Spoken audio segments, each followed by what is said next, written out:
ಸಿದ್ದರಾಮಯ್ಯ ಸರ್ಕಾರ ಕೂಡಲೇ ರಾಜೀನಾಮೆ ಕೊಡಬೇಕು. ಇವತ್ತು ಸರ್ಕಾರ ಬಂದು 1 ವರ್ಷದೊಳಗಡೆ ಇವತ್ತು ಜನ ವಿರೋಧಿ ಸರ್ಕಾರ ಅಂತ ಹೇಳಿ ಎಲ್ಲ ಕಡೆ ಸಾಬೀತಾಗಿದೆ. ಇವತ್ತು ಹಾಲಿನ ದರ ಜಾಸ್ತಿ ಮಾಡೋದ್ರ ಜೊತೆಲಿ ಹಾಲಿಗೆ ಸಹಾಯಧನ ಕೊಡುವಂಥದ್ದು 8 ತಿಂಗಳಿಂದ ಇವತ್ತು ಪೆಂಡಿಂಗ್ ಇಟ್ಟಿರೋದ್ರಿಂದ ಇವತ್ತು ರೈತರ ಪರವಾಗಿ ಇಲ್ಲಿದ್ದಾರೆ.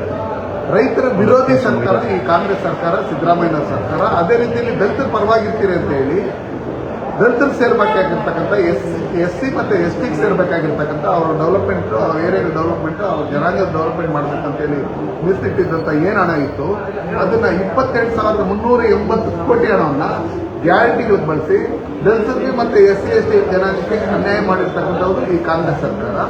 ಜೊತೆಯಲ್ಲಿ ಹಣಕಾಸು ಸಚಿವರಾಗಿರ್ತಕ್ಕಂಥ ಸಿದ್ದರಾಮಯ್ಯನವರು ಇವತ್ತೇನು ಚುನಾವಣೆ ಸಂದರ್ಭದಲ್ಲಿ ರಾಜ್ಯದಲ್ಲಿ ಏನು ವಾಲ್ಮೀಕಿ ಅಭಿವೃದ್ಧಿ ಪ್ರಾಧಿಕಾರಕ್ಕೆ ಸೇರ್ತಕ್ಕಂಥ 185 ಕೋಟಿ ಹಣವನ್ನು ಪಕ್ಕದ ರಾಜ್ಯ ಆದಂಥ ತೆಲಂಗಾಣ ಮತ್ತು ಬೇರೆ ಬೇರೆ ರಾಜ್ಯಗಳಿಗೆ ವರ್ಗಾವಣೆ ಮಾಡೋದ್ರ ಮುಖಾಂತರ ಅದನ್ನ ತಪ್ಪು ಮಾಡಿದಿರಿ ಅಂತ ಗೊತ್ತಾಗಿದ್ದಾದ್ಮೇಲೆ ಆ ಅಧಿಕಾರಿ ಚಂದ್ರಶೇಖರ್ ಅವರು ಆತ್ಮಹತ್ಯೆ ಮಾಡ್ಕೊಳ್ಳೋದಕ್ಕೆ ಕಾರಣನೂ ಸಿದ್ದರಾಮಯ್ಯನವರು ಆಗಿರೋದ್ರಿಂದ ಯಾರ ಸಚಿವರಿಗೆ ರಾಜೀನಾಮೆ ಕೊಟ್ಟರೆ ನಾವು ಅದನ್ನೆಲ್ಲ ಒಪ್ಕೊಂತವಲ್ಲ.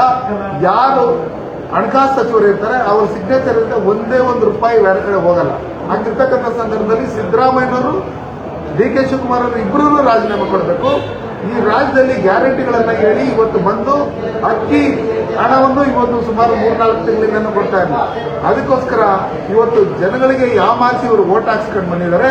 ಕೂಡಲೇ ಇವರು ವಿಧಾನಸಭೆ ವಿಸರ್ಜನೆ ಮಾಡಿ ಜನಗಳಿಗೆ ತಪ್ಪಾಯ್ತು ಅಂತ ಹೇಳಿ ಕ್ಷಮೆ ಕೇಳಿ ಮತ್ತೆ ಚುನಾವಣೆಗೆ ಹೋದಂತ ಸಂದರ್ಭದಲ್ಲಿ 135ಕ್ಕಿಂತ ಹೆಚ್ಚಿಗೆ ಭಾರತೀಯ ಜನತಾ ಪಾರ್ಟಿ ಮತ್ತೆ ಜೆಡಿಎಸ್ ಏನು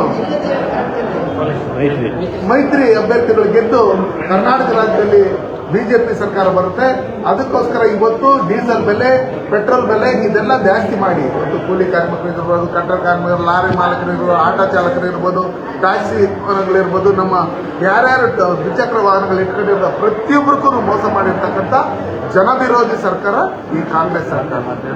ಅದಕ್ಕೋಸ್ಕರ ಇವತ್ತು ಎಣ್ಣೆನೂ ಜಾಸ್ತಿ ಮಾಡಿದ್ರು. ಏನ್ ಹೇಳಿ ಎಲ್ಲ ನೀವು ಅದ್ ಮಾಡ್ತೀರಿ ಇದು ಮಾಡ್ತೀರಿ ಅಂತ ಹೇಳಿ ಇವತ್ತು ಎಲ್ಲಾ ಜಾಸ್ತಿ ಮಾಡಿ ಒಂದು ಕೈನಲ್ಲಿ ಕೊಟ್ಟು 10 ಕೈನಲ್ಲಿ ಕಿತ್ಕೊಳ್ಳಂತ ಕೆಲಸ, ದಿನನಿತ್ಯ ಬಳಸಂತ ಏನು ದಿನಸಿಗಳನ್ನು ಇವತ್ತು ಬೆಲೆ ಜಾಸ್ತಿ ಮಾಡಿರ್ತಕ್ಕಂಥ ಈ ಸಿದ್ದರಾಮಯ್ಯ ಸರ್ಕಾರ ಕೂಡಲೇ ರಾಜೀನಾಮೆ ಕೊಡಬೇಕು.